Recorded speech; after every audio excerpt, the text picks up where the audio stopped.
Rome? The name echoes like a heartbeat through time. A city forged in legend, an empire carved across continents. And then, it fell, or so we are told. In the year 476 AD, the Western Roman Empire, besieged by invaders and crumbling from within, collapsed. Europe descended into chaos. To the world, the eternal city had drawn its last breath. But in the east, the flames still burned. On the banks of the Bosphorus, Constantinople rose, proud, defiant, eternal. Founded by Emperor Constantine in 330 AD, it was no ordinary city. It was the new Rome, and from it would rise the empire that endured for more than 1,000 years. We call it the Byzantine Empire, but to its people it was simply Rome. This is not just a tale of emperors and battles.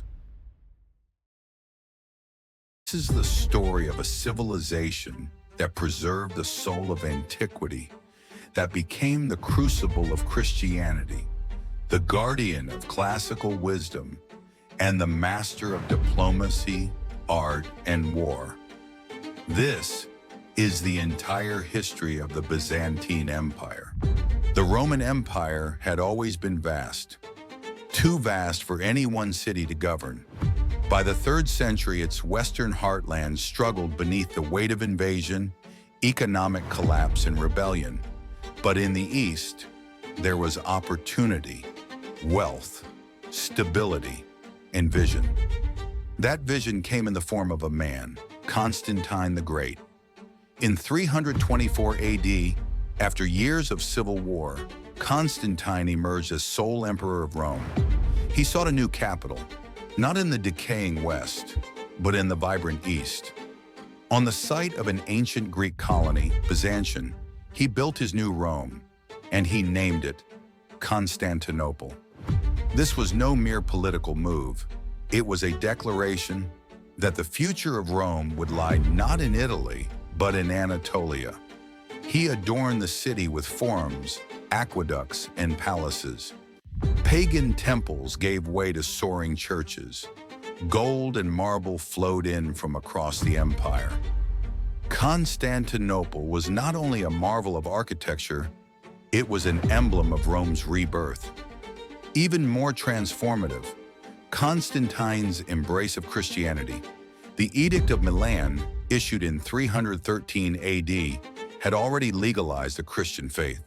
But Constantine went further. He funded churches, he supported bishops. He wove the church into the fabric of the empire. The Roman world was changing, no longer polytheistic, no longer Latin alone. It was becoming Christian, Greek-speaking, Eastern. Constantine would die in 337 AD, baptized on his deathbed, remembered as both emperor and saint. And the empire he built would not only endure, it would evolve into something the world had never seen before. In 476 AD, the last Western Roman emperor was deposed. A boy named Romulus Augustulus, cast aside by a barbarian warlord. The Western Empire, once the master of the known world, had vanished. Europe fell into a long, cold slumber. Roads decayed, cities crumbled, knowledge flickered like a candle in the wind. But Constantinople stood. It stood behind its mighty triple walls. It stood with a treasury full of gold, with legions of hardened soldiers, with bureaucrats who still copied laws in Latin and prayed in Greek. The Eastern Roman Empire, what we now call the Byzantine Empire, had not fallen. It had adapted. It was leaner, smarter, more centralized. Its administration, complex and often impenetrable, revolved around the emperor, who ruled with an almost divine authority. And unlike the West, Byzantium still had cities. Markets bustled, philosophers taught, theaters played ancient tragedies. It still had a navy, protected by the deadly flame-throwing mystery of Greek fire. Its enemies came from all sides: Goths, Huns, Sassanids. But Constantinople never fell. In this age of collapse, Byzantium became something greater than a survivor. It became a sanctuary, a bridge between worlds. Here, Roman law was preserved. Here, Greek culture thrived. Here, Christianity took root, not as a persecuted sect, but as the soul of the empire. And while the West lay in ruin, Byzantium became the beating heart of the civilized world. In the 6th century, a man rose to power who would reshape the world. His name was Justinian. He was not born into royalty, but into poverty. Yet his ambition burned hotter than any forge in Constantinople. As emperor, Justinian dreamed not merely of preserving Rome's legacy, but of restoring it. He would fight wars on 3 continents, reclaim North Africa from the Vandals, march into Italy, and seize back the heart of Rome. His general, Belisarius, was one of the greatest military minds in history, brilliant, loyal, and ruthless. But Justinian's sword was not his only weapon. He summoned scholars to codify 1,000 years of Roman law, refining, preserving, and creating what we now call the Corpus Juris Civilis, the foundation of modern civil law across much of the world today. And when riots consumed the city, when flames engulfed Constantinople, he rebuilt it greater than ever. He constructed the Hagia Sophia, the Church of Holy Wisdom. Its dome soared into heaven, glittering with mosaics and incense.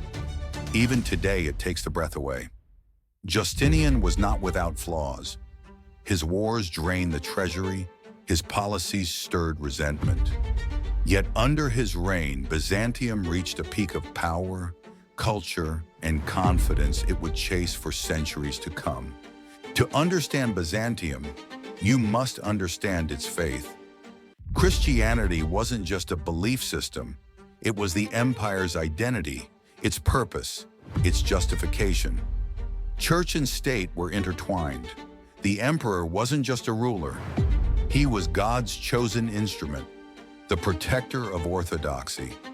But unity in faith did not mean peace. The empire tore itself apart over the smallest doctrinal details: the nature of Christ, the veneration of icons, the authority of the Pope.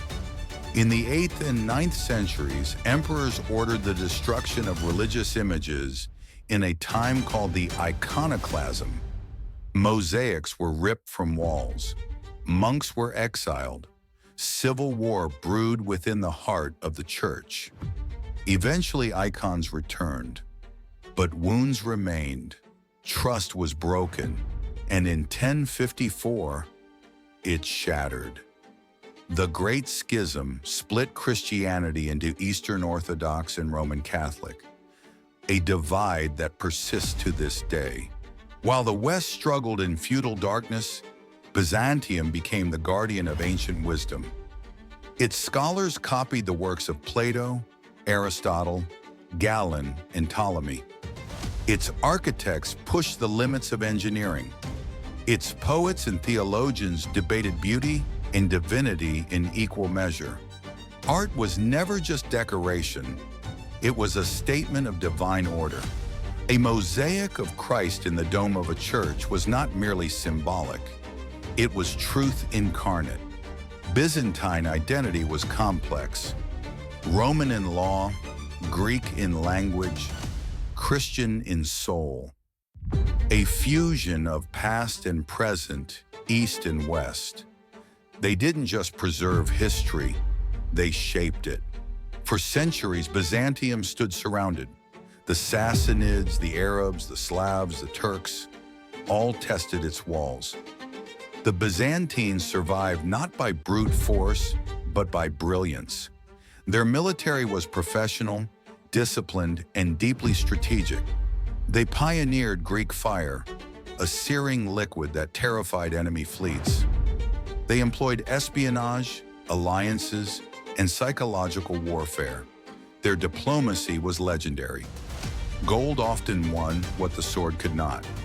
They invented the theme system, giving soldiers land in return for service, a decentralized but flexible defense. This wasn't a fading empire. This was a thinking empire. In the 9th to 11th centuries, Byzantium was reborn. Under the Macedonian dynasty, the empire reclaimed lands, wealth, and cultural brilliance. Emperors like Basil II, known as the Bulgar Slayer, pushed the empire's borders to their greatest extent in centuries. Law, literature, and diplomacy flourished. It was a renaissance, not just of power, but of pride. Byzantium was once again the lighthouse of the Mediterranean. Its emperors walked in robes of silk. Its scholars taught in palaces.